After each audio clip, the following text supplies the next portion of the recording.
Yo!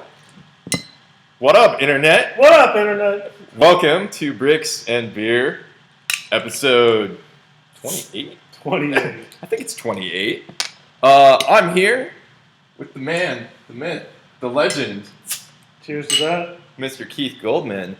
I'm in Vegas. My voice sounds like shit. I was at a bachelor party till 5 a.m. last night. I'm a wee bit hungover. It's very cool in here outside. The earth is on fire. It's 109 degrees. You live in the hot part of the planet, dude. And this isn't even the worst of it yet. Come back in August where things really get interesting. No. Come on. I'm not doing that. So yeah, this is fucking amazing happenstance. Happened to be here. Fucking, I was like, I'm gonna hang out with you. It's gonna happen. It's the right choice. Yeah. All things considered. Yeah. This is a good way to work out the hangover. Anyone can come to Vegas and get jacked up, but how many people can come here and get jacked up? Yeah. So So we're hanging out. There's no plan. Keith really wanted to have a script and beats and a plan. I'm not Mr. Improv like you. It's not happening. There is no plan. You're a pro. I don't. The show is very unprofessional, so I think whatever. It's going. It's improvisation. Yeah, Sure. Getting better at it. Sure. Need more Jeff, like I told you. Shout out to you, At Jeff. least 50% more Jeff. Jeff, I have your truck. I'm gonna drive it back to LA. It's good times. Well, I'm gonna fly it. I'm not gonna drive. The gong, right? Yeah. Got a He's rubber got some sleeve. swag for you, Jeff. I do. I have awesome swag. So let's talk about this. Let's talk about the swag. Well, let's talk about what the swag is for. The swag is for a bus stop at Bucharest, which is recently departed from this world, but was shown briefly in beautiful Orem, Utah, dinosaur country. And now it's going back to the bins from which it came. And you're a crazy man. Like, you've sorted most of it. We briefly talked about this. I guess Rutherford was here sorting. But there's what this laptop is sitting on is the infamous, awesome, it's 8x6? 4x8. 4x8. It's an impressive table. And the Dio was the size of this table, and all that's left is like a handful of little chunks. And some trucks. And a lot of trucks. Shout out to you, Cole Black. The man, the myth, the legend. This thing's fucking rad. Like, it's better in person. It's super awesome. It's jump-started the whole diorama. In particular, this little dude is fucking rad. He's a badass. So good on you, Cole. This is fucking great. It's kind of a trip to me to see builds from other builders, but then also like this was shipped halfway around the world. Yeah, it was like Christmas every day. Something would come in. And when I get something from Germany or Brazil, shout out to Giselio. Shout out, Gil. Big ups. Yeah, it was like mind-blowing. And also you get the fun of putting it back together. So, yeah. Of course, some are more fun than others. Simon. You know what? I saw Carter's trucks earlier. Yeah. And Carter normally builds things with like feather and air, and things barely touch each other, and they kind of like go poof. Not this time. It was pretty well done. Yeah, it was Good substantial on you, too. Carter kind of saved the day with the project because he built like 8-box trucks and Humvees and all kinds of stuff. So just like you back at Highway 44, Carter like came through and really defined things. More time, I think, then. Yeah, so, and this is kind of weird, because, like, I haven't seen Keith since the highway 6 years ago? It was 2008, so... Jesus Christ, that was 8 years ago. Man, we're old as shit. Yeah, old. So, yeah, that was literally, like, last time I saw Keith was 8 years ago for the last Dio. Right. And, like, this kind of is the inverse, because I'm picking up the stuff instead of dropping it off. You don't get to see it this time. But. Yeah, well, I got to see the trucks and stuff. That's pretty cool. So let's talk. Number one, I just want to thank you for the hospitality. When I came here today, this, along with a beer and some Advil and some other stuff, was here, which was great. Gotta be prepared in the desert. Can't just wander around here drunk. Oh my god, it's so fucking hot too. I was walking down the Strand or the Strip last night at 3 a.m. and it was 91 degrees. Horrible. It's balmy for this time of year. Yeah. So it's very nice. It's air conditioning. Like I realize you have to have air conditioning. Yeah, you have. You to. might die. You don't. probably. Yeah. So let's talk about this collab because like I've talked about it, but you really haven't talked about it. Yeah, let's talk about it. So it started right before the holidays when I kind of started it in September, but then I got frustrated and decided I'm not ready to build something that big. So And you were originally just going to build it like entirely by yourself, right? Yeah, or was I it envisioned always it a originally. collab? No, at first I just started building a bus stop. I thought I'd build a bus and maybe it'll be about 3 feet by 2 feet and call it a day, but that never works. And it's by the time it started growing, I knew I would not have the energy or the motivation to build the cars, which I never do. And I think it actually looks better because when you're driving around, you don't see cars all built by one company, so it makes sense to have cars built by a variety of builders. Well, and the people who build the buildings don't build the cars. Right. Usually, so it all worked out. It's kind of like a fly-in, I guess, or a sail-in, old school. Yeah. A drive-in. But this time, because it was only a single-decker instead of the Highway 44 was a double-decker, I had plenty of room, so it was a much more limited cast. And it was straight up 4 feet by 8 feet. It was this whole table? It's the whole table, and it was about 1.5 feet tall, something like that. That's crazy, dude. That's so wild. So, you never do things like half-ass or small. Half-ass, yes.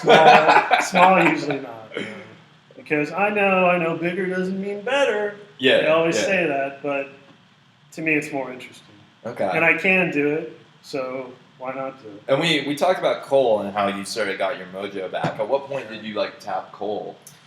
Early on, he was the first guy I contacted because I always wanted to work with that dude. I thought our aesthetics matched up really well, that his vision of sort of near future vehicles was right in line with the backgrounds I built. So, and he's really a cool guy. I interviewed him for my series, The Brothers Brig.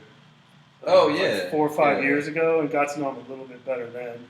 So, had to take advantage of it, and he said right away, and I had a lot of great ideas. And when I had to shelve the project for a few months, he was great. He just kept me kind of motivated on it. Okay. And, so had he built the truck at that point, or no? It was still all talking about stuff. Yeah, ideation? Talking about possibilities. And then I showed him a whip and said, "Okay, it's on.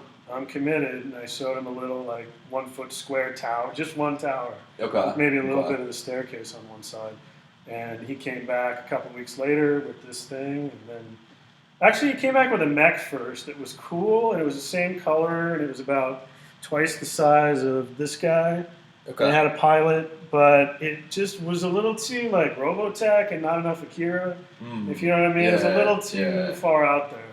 So you need to be grounded a little bit more. Yeah, and the truck, even in the whip phases, looked amazing. I could already tell, it's going to be awesome. And it's got, you can pose it a little bit, which is nice. Yeah, this thing looks. With a truck, you can full on bend it, so that helps. And the door. Yeah, I love the ramp on the bottom because it's very unconventional. Like we were talking about Cole earlier, and I just think Cole's on a different level than the rest of us. And he even did this trick where he made the front of the vehicle look like the buildings. It has an inset slot for the window. And then that's the level he thinks about things, where it's not a literal translation. He just takes influence from whatever he sees. And so I built the whole diorama from that point based on his vehicle. I wanted his vehicle to be the center of whatever action happened. Yeah. So it may not have looked like that in the photos because I hate photography. Well, there's just so much going on. There's a lot going on. I kind of feel like seeing the Dio in the whip phases, without any of the vehicles, is almost sort of cooler because there's such a bigger scale to it. Adding the population and the trucks and stuff is cool, but it doesn't have that same sort of vastness. Yeah. I don't know. It's just a weird thing with landscape in general to me is seeing it without it being covered in minifigs. Yeah, you can appreciate really gives the scale. I mean, I almost feel like one of these times the most gangster thing you should do is build one of these massive 4 foot by 8 foot Dios with a single minifigure in it, and that's it. I've thought about it before. Because it's great, but at the same time you're building a 4 foot by 8 foot Dio for that one beat. So and it's hard to maintain your interest in other parts of the project. Yeah. But yeah, it's a good idea. Make for a powerful image, sure. Definitely. But I do appreciate like the collaboration and getting people involved. And so you're the king of it. You're the originator. Well, I could train guys, I think, collaborated before anyone. We don't like them, generally speaking. Yeah. They're humorless tools, generally speaking. But, they were doing this before anybody. I mean, that's collaboration. One guy builds the train, one builds the building. Yeah, I suppose one guy builds the crappy low-res landscaping, and then, call it a day. So like, what drove you to do this collab thing? I took a year off because I got kind of burned out with building and with some of the personalities in our hobby. Yeah. So, the whole thing started to get kind of, tired. So, took a year off, recharged the batteries, and again, I didn't set out to build something that big. It's kind of funny that, like, you take a year off and you're like, I'm just going to ease back into it, 4 foot by 8 foot dive. Fucking 14 people. People from around the world. Collabing with the dude in Germany. Like, I've really only done it, 4 times. Omicron was this big.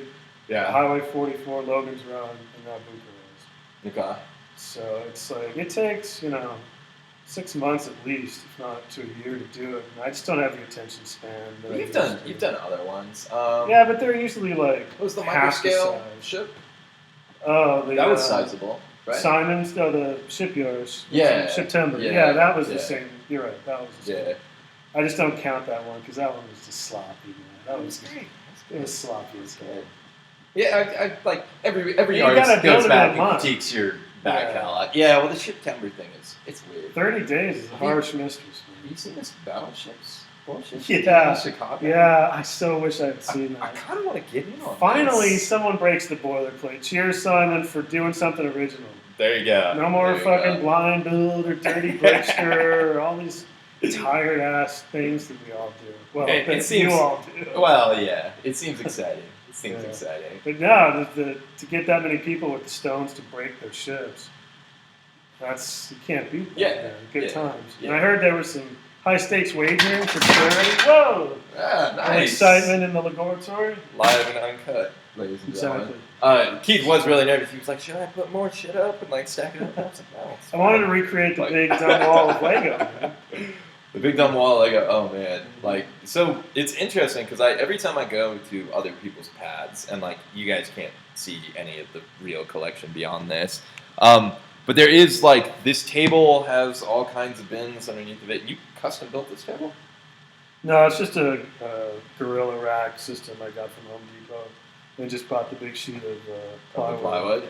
Yeah, I tried to get the nicest one I could. I might straight up steal your mojo because I'm looking for a table. The benefit is for Bucharest, you were asking me, I think it was maybe Carter was asking me if it was modular, and we just picked this whole thing up like a coffin, took it out the back door, and around the side of the house and right into a U-Haul van, and just slammed the doors and rolled. It was the thing. That's legit. After going through mailing and taking stuff on the airplane, man, it costs more, but that's the way to go. It's so much less stress.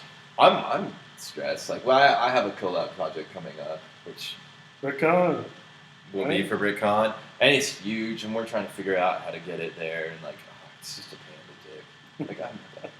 They all are. That's the thing. Yeah. Collaboration. Well, I remember after Omicron, you were like, I'm never doing that again. I'm never driving a dive again. Yeah, that was a little bit overkill, but I'm gonna try to go to LA to see you and the homies next year because it's in range from Vegas, and you guys finally have a con. Yeah. And I went to Utah because that's really my only 2 choices: is Utah or LA. So tell me about the Utah convention because I was telling you earlier, I think you picked the worst fucking conventions to go to. No way, man. The best stories come out of the small conventions. I'm convinced. Yeah? Yeah. Texas, for a few years ago. Brick Fiesta? Brick Siesta. Oh, is that sleepy? It was a little bit sleepy, yeah. It was a little bit sleepy down there. But, some nice people. But the weird encounters you have with other... I think you have stranger encounters at the small convention. Because at the big conventions, they're awesome, but they're all drive-by conversations. Yeah. Hey, how's it going? How's the wife? Hey, great mind. See you later, bro. Yeah. But the small ones, you can't escape each other. So you tend to at least have more drive-bys. You get more time with the models. You get more Yeah. time with the weird Pokemon AFOLs. Like Exactly. Like Texas, we were not welcome kind of from the get-go. And it's kind of funny and super engaging when you're not welcome. and for some what reason. did you bring to Texas? It was called Isla Guadalupe. We figured we'd tap into the Tex-Mex action, and it was like a coastal village where the Mexican army was rendering humanitarian aid to like disaster victims. Nice. We thought it was cool, but they they didn't really know what to make of it. They did not know what to make of it. I feel like nobody knows what to make of you Well, outside of like it takes a while. our inner circle of people. Like if you just walk in, like I don't know, we're all weird fucking nerds. Like let's just put that out there. Like I feel like I'm a fairly sociable adult, but like I'm a weird fucking nerd. You But meet we all don't these have weird fucking Asperger's nerds. syndrome. Oh, That's the great subject. we're all damaged. Right. There's something going on. But I feel like when you come in, like you're not the traditional AFOL. Like even though you sling fucking giant 4-foot-by-8-foot dios. Well, I think the problem with small conventions, it's basically what I've heard people refer to disparagingly as a glorified lug meeting, right? Yeah. It's the lug and a few other homies from regional, maybe just outside the area. Okay. But when strangers come in, Then you stick out. you're crashing the house party. And there's two ways you can approach that. If you run in the convention, you can either embrace the new people, like they did in Utah, or you can say, you know what, stay over there, you non-Texans, and do your thing in the corner. So Texas was whack. They warmed up by the end, but some of them. But yeah, not. And then how was Utah? How was Utah Bucharest was super received? friendly, man. It was surreal because it's a little like going to a convention on a back lot, like a movie studio. It's like if the cast of Friends or Big Bang Theory had to go to a Lego convention.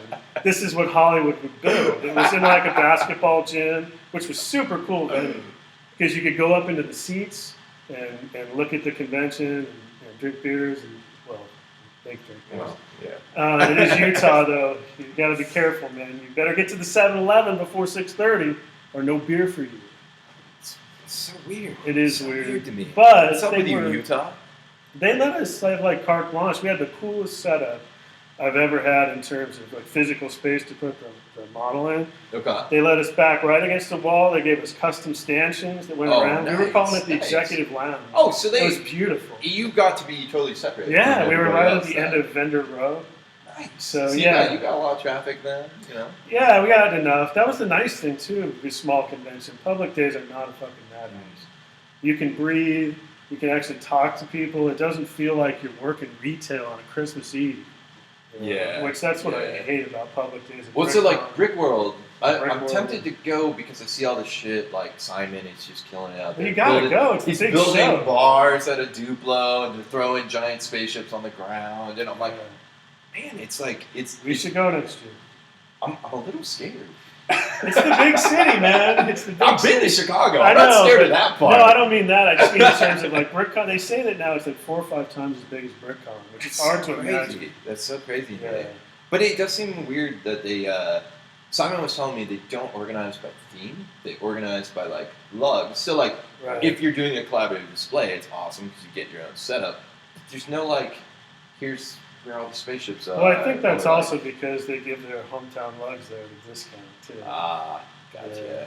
The various lugs in that region. Yeah, I was talking to Langer's and he was like, it's really hard to navigate because it's just like it's so big. When I was there, I've only been once. It was the last year. It was at the Westin. Okay. We were packed in. It was a big hotel. Like, it seemed like it was about 45 minutes in a fucking $80 cab ride to get there. God damn. But yeah, that was last time I was there. But it was at capacity. I mean, they had to hold the closing ceremonies and stuff in a big hallway. I think they have a bigger space now. Oh, it's massive. Simon was saying like it's just like you could whatever you want to do. They'll let you do. Yeah. Which is amazing, and that's cool. It's like I want to kind of see the best of the best, but at the same time, like, I don't go to San Diego Comic-Con anymore. Because it's too big. Yeah, I can't fucking hang with that much. And I do appreciate that, like, you want to spend time with the models, and, like, the best part about conventions is hanging out with people. I mean, like... And walking around and looking at the models, too. Yeah, and, talking smack about them. Yeah, that's right. When you bring a model to a convention, some asshole like me and this guy walk around and talk Probably smack talk a about lot your of shit. model. Talk a lot of shit. Of course, you're probably not there So, watching. speaking of talking shit, you're doing some more of that on the internet lately. Yeah. Dude, should we talk about the this? New blog. It's still recording. It's just some weird background shit. Okay. Live, uncut, folks. My laptop's doing weird shit. No cutting. So laptops, blogging, Laptops. the blogging. manifesto. Right, the manifesto. Tell me about the manifesto, bro. So, started a new blog, as you know, keithlug.com. It'll be linked somewhere down there. He's in Keithlug. A lot of you watching are in Keithlug, so it's a place for not only me, but for my homies to connect and look at cool shit and do kind of what he does, but I'm not as photogenic as our boy here. So I let my writing substitute for that. Well, and you are quite a talented writer. Like I've always I'm lazy, right? I'm a little sloppy. Yeah, but when you go, it's just like the dialogue. Yeah, it's like uncut, kind of like yours. Yeah. I don't edit too terribly much. So if you're an English major, maybe don't. So tell me about the philosophy of the blog, because there's a shit ton of Lego blogs out there, right? Yeah, there's a ton of them, and I've written for big ones and small ones, and to me, they all kind of suck. There's just no way getting around it. I mean, there's things they do that's great, but I don't know, and I appreciate the experience that both of them gave me, but I'm just not really. It's not what I'm about. They're appealing to a much broader spectrum of people. I don't ever want to appeal to just the average nerd. You're doing your thing, and it's clearly like 100% you. You get to do it. So like, what is sort of like your vision? Like, what do you want to hit? Like, what is your? Yeah, I just want to touch like I obviously feel like you've done a awesome couple of models. different things. Obviously, where it doesn't differ at all from other blogs is just talking about models. The work. Stuff that catches my eye. You know, it's people who not only like the high viz people like Tyler Kleitz or who else is a good example of someone who's hot? Well, Simon. I mean, Simon, of course, Simon. It always comes back to Simon. Yeah, but like the big names, like it's not about that. Because you see them in your Flickr feed, you see them on Facebook, you see them everywhere. You can't avoid seeing them. Have a Quinn builds another Futurama dio. Right, exactly. Some Lord of the Rings shit. Or whatever. Something licensed and geek popular. Something Marvel. Yeah. You know, I'm still waiting for the crossover between Star Wars and Marvel, where we got Wolverine the Jedi, or we got Ant-Man the X-Wing pilot. It's coming. Probably. There's no barrier to it anymore. Well, yeah, Disney owns all of it. And eventually, each one will peter out a little, and then they'll cross them over for even more money. You heard it first on Bricks and Beer. Live. Exclusive right here. You heard it from first. Sin City. Indeed. So the blog's going. The blog's up, got about 15 posts. So I'll do some interviews eventually. Gonna do a little bit of stuff about product, but not a fucking tired review. I liked you bringing back Friday Night. Gotta have the fights. Friday Night Fights is back on. Tune in. You never know. Come tune in and vote. It's two mocks go mano a mano, and we see which one's better. As determined by you, not me. By you. Yeah. You control the action. You control the action. Fellow viewer. That's right. So yeah, I guess we've been talking for a while. Is there anything else you want to cover before we get out of here? What's next? I know you're coming out LA-wise. My goal is another 4x8er for Bricks LA next year. Jesus. Gonna bring Roundtree with me. You gotta hang out with Roundtree. Yeah, I gotta meet this dude. Shout out to Matt Roundtree. He built the buses for Bucharest, and they were quite impressive. Really cool Lego nerd. He's about to launch his own site. Oh, it's not quite a blog. It's not quite a. I'd be lying if I said I understood exactly what it is, but it sounds cool. Okay. So, somewhere in between a lug and a blog. So nice. Look for that. And yeah, man, I'm gonna come out and hang out with you. Yeah. The LA crew. The new setup, man. Brandon and Jeff. Your cats fucking love my luggage, dude. They do. I'm distracted because cats are climbing on my luggage over there, which is full of awesome trucks and swag. So, yeah, fucking thank you for the hospitality. Thanks for doing this bullshit. Shout out to the viewers. Yeah. Thank you guys. We're drinking Corona tonight. Oh, Jesus, Cerveza Más Fina. This is my hangover recovery right here. I guess if you guys want to click a link, you can click the Ziploc bag and watch the other ones. Annotation covered? Sure. Yeah. Oh, also, This is a Mike Yoder painting. Oh yeah. Fucking shout out to Mike Yoder. Yoder gave me a painting of my old spaceship, the Ghoul, being carried by his big shipyard It's freighter fucking rad. with all his other ships in the background and another one of mine. Yeah. Shout out to you, Yoder. Oh, there's some amazing shit here. So Keither and I are gonna hang out and whatever. And I will see you guys in the future.